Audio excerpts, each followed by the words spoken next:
नई नई चीजें जो है वो आती जा रही है, और इसलिए लगातार ये वीडियो भी बनाने पड़ रहे हैं। और इसी के अंदर एक बड़ी अपडेट जो है वो कि कल का जो दिन रहा और कल की जो रात रही उसमें काफी सारे डेवलपमेंट्स जो हुए।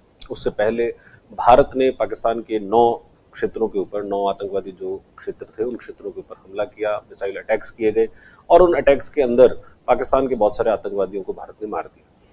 इसके जवाब के अंदर फिर पाकिस्तान के द्वारा भी कुछ कार्रवाई की गई, कुछ कार्रवाई जो भारत के द्वारा भी की गई। तो पहले तो भारत की कार्रवाई की बात करें तो भारत ने पाकिस्तान के 4 एयर डिफेंस साइट्स जो है उनको टारगेट किया, और उसके अंदर लाहौर के अंदर जो एयर रडार सिस्टम है उस रडार सिस्टम को पूर्ण रूप से डिस्ट्रॉय कर दिया गया। भारत की तरफ से ये जो टारगेट्स थे उन टारगेट पे लाहौर को टारगेट किया गया, कराची को टारगेट किया गया, और रावलपिंडी को भी टारगेट जो है किया गया। और इसके लिए हमने जो है ड्रोन्स का प्रयोग किया, जिन ड्रोन्स को हम कहते हैं हारोप। हारोप ड्रोन्स जो है वो इजरायली एरोस्पेस इंडस्ट्रीज के द्वारा बनाए गए हैं, और इनको भारत इनको यूज कर रहा है, और इन्हें सुसाइड ड्रोन्स भी कहा जाता है। ये सुसाइड ड्रोन्स इसलिए कहते हैं क्योंकि ये ड्रोन के रूप में तो काम करते ही हैं, साथ साथ में ये मिसाइल के रूप में भी काम करते हैं। इनके अंदर जो है वो एक इलेक्ट्रो ऑप्टिकल सेंसर होता है, जिस सेंसर से ये अपने आसपास के क्षेत्र को देखते हैं, और उसके आधार पर फिर अपने टारगेट को डिटेक्ट करते हैं कि जिस टारगेट को आपको अटैक करना है उस टारगेट को डिटेक्ट किया जाता है, और जब तक वो टारगेट मिल नहीं जाए तब तक ये उसके आसपास में घूमते रहते हैं, और जैसे टारगेट मिल गया उसके बाद में एकदम तेज गति से उसके ऊपर अटैक जो है कर दिया जाता है। तो इस तरीके से हारोप जो ड्रोन्स हैं वो इंडिया के द्वारा प्रयोग में लिए गए। इसके अंदर ये पहले इनको, इस वर्जन को, हारोप को पहले जो है हार्पी ड्रोन्स भी कहा करते थे। हार्पी ड्रोन्स का ही नया वर्जन जो है वो हारोप ड्रोन्स है।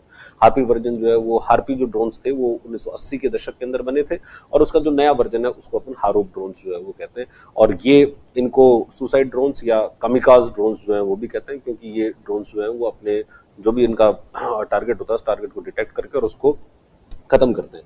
इसके ऊपर जो है वो एक कैमरा लगा होता है, एक नोज माउंटेड कैमरा होता है, जिसको ऑपरेटर के द्वारा ऑपरेट भी किया जा सकता है। ये उसके आसपास के जो आपका टारगेट है उसके आसपास के क्षेत्र को देख भी सकते हैं, और इनको आप जो भी ग्राउंड स्टेशन है वहां से भी इसको ऑपरेट कर सकते हैं, और इसको फायर एंड फॉरगेट मोड के ऊपर भी ऑपरेट किया जा सकता है। यानी एक बार इसको छोड़ दो, टारगेट सेट करके टारगेट के लोकेशंस डाले, और वो लोकेशन डालने के बाद में एक बार इसको छोड़ दिया जाए तो उसके बाद में फिर इसको छेड़ने की आवश्यकता जो है नहीं पड़ती है। तो इस तरीके का ड्रोन जो है वो भारत के द्वारा यूज किया गया, और पाकिस्तान के 4 क्षेत्र जो, उन 4 क्षेत्रों को भारत ने टारगेट किया। पाकिस्तान ने भी भारत के ऊपर खूब सारे ड्रोन और मिसाइल्स जो है वो अटैक किए। लगभग 300 से 400 ड्रोन जो है वो पाकिस्तान के द्वारा भारत के ऊपर अटैक किए गए। और इसमें अगर अपन रेंज देखें तो लेह से लेकर सरक्रीक तक, यानी ऊपर जो आपका जम्मू कश्मीर है, कश्मीर से लेकर गुजरात का जो इलाका है उस गुजरात के इलाके तक को उसको टारगेट किया गया, और पाकिस्तान ने बड़ी मात्रा में ड्रोन जो है वो यूज किए गए। और जो अभी कुछ समय पहले ही कर्नल जोसोफिया थे उनके द्वारा ये बताया गया कि ये जो ड्रोन्स थे वो एसएस गार्ड नाम की कंपनी है, ये टर्की की कंपनी है, तुर्की है जिसको आजकल कहा करते हैं, तो तुर्की है या टर्की की कंपनी है जिसको कहते हैं एसएस गार्ड, और एसएस गार्ड के ड्रोन्स है सोंगर ड्रोन्स, और इन सोंगर ड्रोन्स का प्रयोग किया। इन सोंगर ड्रोन्स को एक तरफ देखो, एक बार देखो जरा, ये है सोंगर ड्रोन्स। ये क्या ड्रोन है? मतलब ये ड्रोन है, या ये शादी ब्याह के अंदर यूज करने वाले वो ड्रोन है, या ये वाकई में मिलिट्री ड्रोन्स है? मैंने इसको थोड़ा और रिसर्च किया इसके बारे में, ये ड्रोन काम कैसे करते हैं, कैसे होते हैं। तो कहते हैं कि इस ड्रोन के अंदर जो है वो एक गन लग सकती है, इसके ऊपर जो है एक ऑटोमेटिक मशीन जो है, ऑटोमेटिक मशीन गन इस पे लगाई जा सकती है, और उससे अटैक किया जा सकता है। लेकिन मुझे पूरा विश्वास है कि पाकिस्तान वालों ने इसके अंदर कोई गन नहीं लगाई होगी, क्योंकि पाकिस्तान वर्तमान के अंदर गन वगैरह अफोर्ड कर नहीं सकता, और अगर गन लगाई होगी तो गन चलेगी, इसकी कोई गारंटी जो है वो नहीं थी।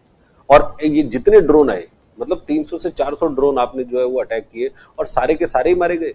एक भी ड्रोन जो है वो सक्सेसफुली वहां पर जो आपने टारगेट किया था उस टारगेट के ऊपर नहीं गया।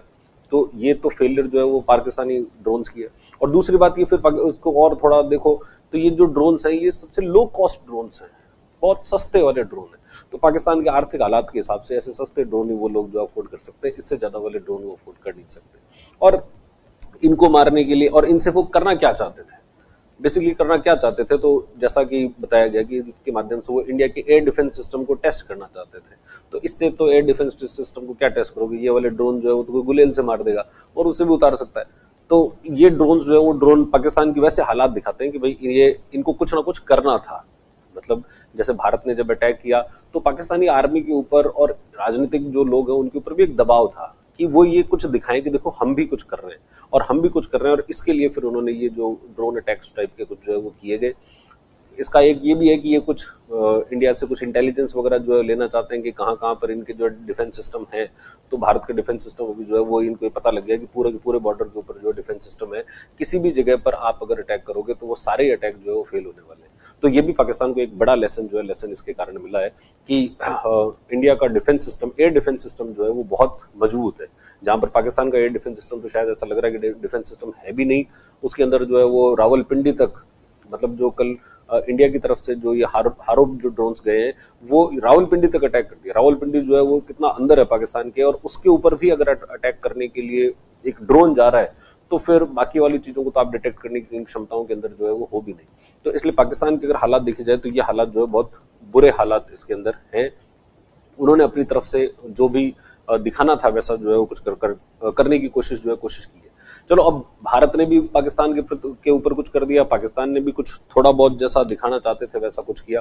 हालांकि मैं ये मानता हूँ कि पुंछ के ऊपर जो है वो काफी सीरियस सीज फायर वायलेशन जो है पाकिस्तान के द्वारा किया गया है, और उसका भी इंडिया के द्वारा भी उसको पूरा जवाब जो है रिटेलिएशन इंडिया के द्वारा दिया गया है, और हम भी पाकिस्तान को जो है वहां पर अच्छा जवाब दे रहे हैं, और वहां पर लगातार फायरिंग चल रही है पुंछ वाले इलाके के अंदर।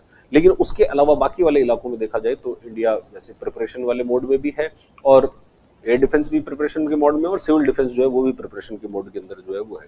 लेकिन अब बात ये आती है कि ये अब आखिर कब तक चलता रहेगा, इसके आगे क्या, व्हाट आफ्टर दैट, यही मुद्दा है मुख्य, तो कि इसके आगे जो है वो क्या होगा। तो देखो, अगर हम इंटरनेशनल रिलेशंस या फिर जो कॉन्फ्लिक्ट मैनेजमेंट की तरफ देखें या कॉन्फ्लिक्ट के ऊपर देखें, कॉन्फ्लिक्ट के जो जितने रिसर्च हुए उनके ऊपर अगर देखा जाए, और दुनिया में जहां जहां अलग अलग जगह जो भी लड़ाइयाँ हुई है, जो भी कॉन्फ्लिक्ट्स हुई है, उसके ऊपर एक बहुत अच्छी किताब है, वो है ऑन एस्केलेशंस, मेटाफर्स एंड सिनेरियोज। ये हरमन खान की किताब है, 1965 में लिखी गई थी। और इस किताब के अंदर जो है वो बताया कि दो देशों के बीच में अगर कहीं पर कॉन्फ्लिक्ट होता है तो उस कॉन्फ्लिक्ट के एस्केलेशन के कौन कौन से स्टेजेस होते हैं। तो उसके लिए एक एस्केलेशन का लैडर बनता है, एस्केलेशन मतलब एक सीढ़ियां बनती है, तनाव की सीढ़ियां होती है, कि जिसके अंदर कि तनाव के हम कौन से स्तर तक जो है पहुंच चुके हैं, और अगले आने वाला अगला स्तर जो है वो कौन सा होगा। तो वैसे तो जो हरमन खान की किताब है, उस किताब के अंदर तो 44 ऐसे लैडर्स जो है उन्होंने बनाए हैं, लेकिन आधुनिक मिलिट्री ऑपरेशंस को अगर देखें तो उनके आधार पर उसको फिर वापस 7 स्टेप्स के अंदर जो उनको डिराइव किया गया, उसको वापस जो है कन्वर्ट किया गया कि 7 प्रकार के तनाव के जो लैडर्स होते हैं, या तनाव के जो सीढ़ियां हैं, तनाव के जो स्टेप होते हैं, वो स्टेप होते हैं। और अभी हम कौन से स्टेप पर हैं, तो सबसे पहला स्टेप जो होता है उसको तो बोलते हैं डिप्लोमेटिक रेजिस्टेंस होता है। कूटनीतिक आप प्रतिरोध करते हो। कूटनीतिक प्रतिरोध में बातचीत के माध्यम से चेतावनी जो है वो सब दी जाती है, थोड़े जो है उनके जो हाई कमिश्नर्स होते हैं उनको बुलाया जाता है, या बेस्ट होता है उनको बुलाया जाता है, उनको थोड़ा डांटा जाता है। ये सब काम जो है कूटनीतिक विरोध के तहत किया जाता है। दूसरा लेवल जो होता है उसके तहत आर्थिक प्रतिबंध लगाए जाते हैं। आर्थिक, भारत जो है कूटनीतिक विरोध कर चुका है, आर्थिक प्रतिबंध जो है वो भी हम लगा चुके हैं। जितने हमारा व्यापार था उस व्यापार को हमने पूर्ण रूप से खत्म कर दिया, हमारे इंडस वाटर ट्रीटी थी उसको हमने जो है वो रोक दिया, और जो कूटनीतिक रूप से पाकिस्तान के ऊपर जितना काम करना था वो कर दिया। तो डिप्लोमेटिक रेजिस्टेंस भी हो गया, कूटनीतिक वाला जो वो है वो भी, ये जो आपका इकोनॉमिक सैंक्शंस भी हो गए। तीसरा लेवल जो होता है उसके अंदर होती है सैन्य तैयारियां। सैन्य तैयारियों के अंदर दोनों देश, जो भी देश कॉन्फ्लिक्ट के अंदर होते हैं, वो देश एक दूसरे की बॉर्डर के ऊपर अपनी सेनाओं को मोबिलाइज करते हैं, और युद्ध अभ्यास वगैरह, वॉर एक्सरसाइज वगैरह जो है वो की जाती है, ताकि दूसरे देश को संदेश दिया जाए। लेकिन किसी तरीके का हमला जो है वो हमला होता नहीं है। फिर फोर्थ जो स्टेज होता है उसको कहते हैं लिमिटेड कॉन्फ्लिक्ट। ये सीमित संघर्ष होता है। सीमित संघर्ष के अंदर जो है वो आप एयर स्ट्राइक्स वगैरह करते हैं, सर्जिकल स्ट्राइक्स जो है वो किए जाते हैं, ठीक है, और सीमित रूप से दूसरी जो पार्टी होती है उस पार्टी को डैमेज किया जाता है। वर्तमान के अंदर भारत और पाकिस्तान का जो भी कॉन्फ्लिक्ट है वो अभी कौन से लेवल पर, वो 4th लेवल पर पहुंच चुका है। एस्केलेशन लैडर के अंदर जो तनाव की सीढ़ियां, उस तनाव की सीढ़ियों में हम 4th लेवल पर हैं, और जिसके अंदर हम लिमिटेड कॉन्फ्लिक्ट की सिचुएशन के अंदर हैं। हमने पाकिस्तान के ऊपर एयर स्ट्राइक की, पाकिस्तान ने भी जवाब के ऊपर काफी सारे ड्रोन्स मारे, हालांकि वो सारे ड्रोन्स जो है वो डिस्ट्रॉय हो गए। लेकिन अभी हम 4th लेवल ऑफ जो कॉन्फ्लिक्ट है, उस कॉन्फ्लिक्ट के या एस्केलेशन लैडर के 4th लेवल पर हम पहुंच चुके हैं। इसके आगे क्या होगा, अगर पाकिस्तान और इस प्रकार के हमले करता है तो भारत भी उसका बड़ा जवाब देगा, और अगर भारत बड़ा जवाब देता है तो इसके अगला जो स्टेज है वो है फुल स्केल वॉर। इसके बाद जो है पूर्ण युद्ध की शुरुआत जो है वो हो जाएगी, और पूर्ण युद्ध की शुरुआत अगर हुई तो उसके अंदर सेना, वायुसेना और आपका थल सेना, वायुसेना और नेवी, नौसेना जो है वो तीनों उसके अंदर शामिल हो जाएगी, और उसके बाद में युद्ध जो है युद्ध बड़ा रूप ले लेता है। तो फिफ्थ स्टेज जो है, फिफ्थ स्टेज से हम एक स्टेज जस्ट पहले हैं इस अभी तक के लेवल पर। लेकिन आगे क्या हम फिफ्थ स्टेज तक पहुंचेंगे, या इसके बाद में डी एस्केलेशन होगा, क्या एस्केलेशन ऊपर जाएगा, या एस्केलेशन जो है वापस हम लैडर के नीचे आएंगे या ऊपर जाएंगे, तो उसके ऊपर भी जो है वो अपना आगे चर्चा करेंगे। लेकिन अगर फुल स्केल वॉर होते हैं, फुल स्केल वॉर के बाद अगले जो स्टेप होता है वो स्टेप और भी खतरनाक होता है। उसके अंदर जब अगर एटॉमिक अगर पावर्स एंगेज कर रही है तो एटॉमिक पावर्स में स्मॉल एटॉमिक वॉरफेयर जो है वो भी शुरुआत हो सकती है। और सेवंथ लेवल जो होता है, सेवंथ लेवल पर फुल एटॉमिक वॉरफेयर जो है, वॉरफेयर उसमें शुरू होता है और उसके अंदर कंप्लीट एनहाइलेशन या सर्वनाश वाली स्थितियां जो है वो बन जाती है। अभी हम जो है वो कौन से लेवल पर हैं, हम फोर्थ लेवल के ऊपर जो है वो है। भारत की तरफ से देखा जाए तो इंडिया इस मामले को आगे एस्केलेट नहीं करना चाहता है, इंडिया इस मामले को डी एस्केलेट करना चाहता है। क्यों डी एस्केलेट करना चाहता है? क्योंकि देखो, कोई भी युद्ध अगर किया जाता है तो युद्ध के होते हैं कुछ ऑब्जेक्टिव्स, कुछ ना कुछ जो उद्देश्य होता है कि आप क्या उद्देश्य प्राप्त करना चाहते हो। युद्ध के सामान्य ऑब्जेक्टिव होते हैं कि हमको या तो किसी क्षेत्र पर कब्जा करना होता है, या फिर हमें दूसरे देश को अपनी कुछ नीतियां हैं, जो नीतियां उनको लागू करवानी होती है, या उनकी नीतियों में कुछ परिवर्तन करवाना होता है। इस प्रकार के काम जो है युद्ध के ऑब्जेक्टिव्स होते हैं। भारत की तरफ से देखा जाए तो हमारा जो मुख्य ऑब्जेक्टिव था वो पहलगाम हमले के का जवाब देना था, और उस जवाब को हमने जो है बेहतर तरीके से उस जवाब को दे दिया। पाकिस्तान के जो भी टेररिस्ट लोकेशंस थे या टेररिस्ट जो हेडक्वार्टर्स थे, उन टेररिस्ट हेडक्वार्टर्स को हमने खत्म किया। 3 आतंकवादी जो संगठन, उन आतंकवादी संगठनों को भारत की तरफ से टारगेट किया गया। दूसरा, भारत ये भी दिखाना चाहता था कि क्या हमारे अंदर ऐसी कैपेबिलिटी है कि हम पाकिस्तान के अंदर जाकर अटैक कर सकते हैं। तो वो भी हमने जो है डिमोन्स्ट्रेट की, वो भी हमने दिखाई कि हम पाकिस्तान के अंदर जाकर भी अटैक कर सकते हैं। फिर हमारे अंदर प्रिसीजन अटैक की क्षमताएं हैं कि हम कोलेटरल डैमेज ना हो, सिविलियंस जो है उनको डैमेज ना हो, और सिर्फ हमारा जो टारगेट हो, हम सिर्फ उस टारगेट को अगर अटैक करना चाहते हैं तो वो भी हम कर सकते हैं।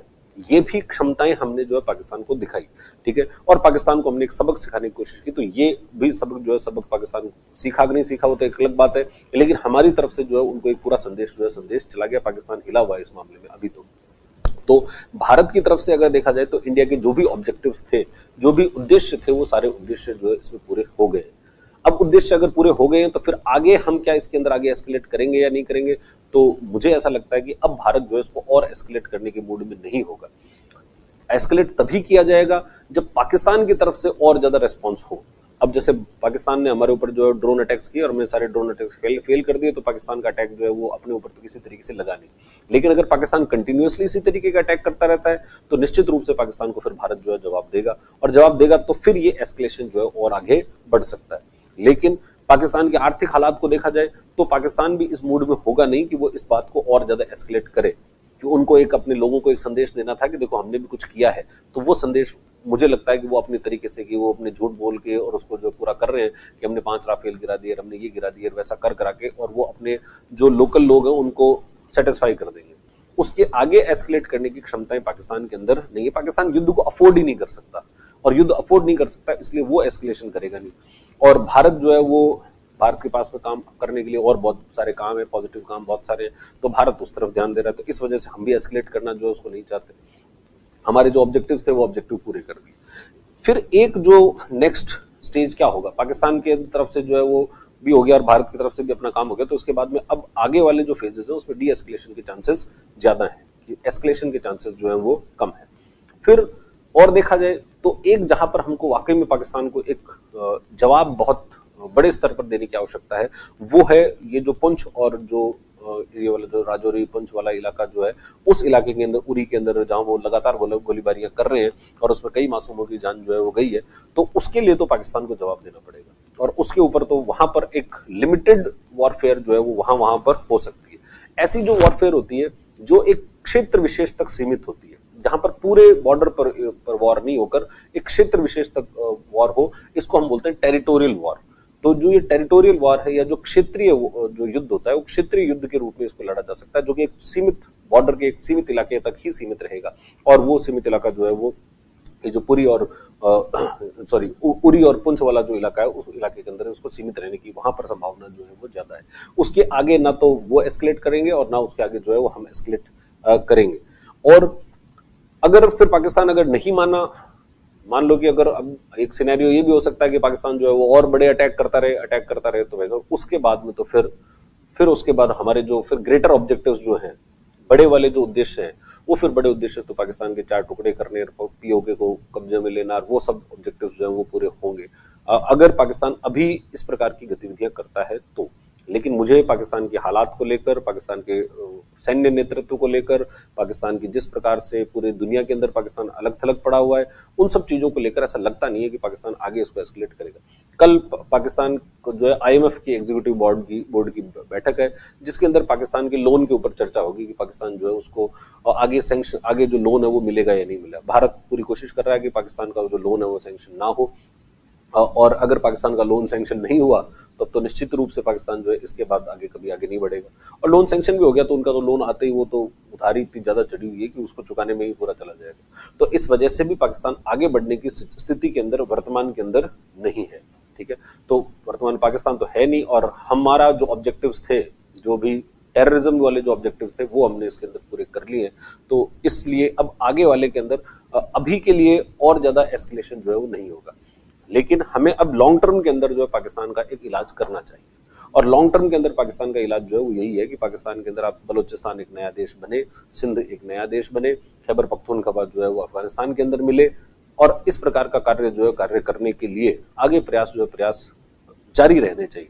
चाहे वो एक्टिव वॉरफेयर के रूप में ना रहे, लेकिन इनएक्टिव रूप से, पैसिव रूप से, निष्क्रिय रूप से, या पीछे से जो समर्थन किया जाता है उस तरीके से समर्थन करके हम आगे इसके अंदर बढ़ सकते हैं।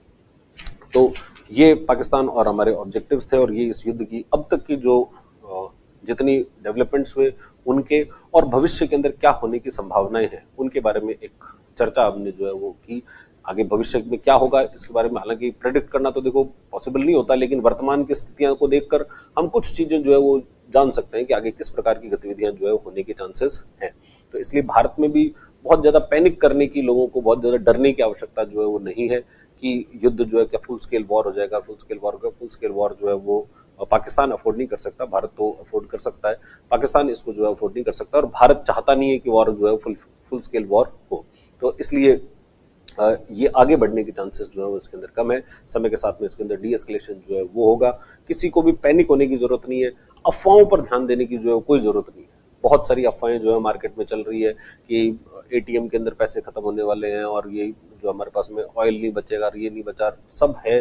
किसी प्रकार से भी किसी भी तरीके का पैनिक लेने की आवश्यकता जो है किसी कहीं पर भी आवश्यकताएं नहीं है। बहुत शांत रहकर, बहुत काम रहकर इस प्रकार के जो चीजें हैं उनको देखने की आवश्यकता है। ठीक है, तो पूरे सभी जो भी नागरिक है उन नागरिकों से यही दरखास्त है कि जो भी सरकार है, जो एडमिनिस्ट्रेशन है, सेना है, उसका पूरा सहयोग किया जाए, उनके मोराल को पूरा जो है वो बूस्ट किया जाए। किसी भी तरीके से उनके मोराल पर प्रश्न जो है वो नहीं उठाए जाने चाहिए। वर्तमान के अंदर पूरे देश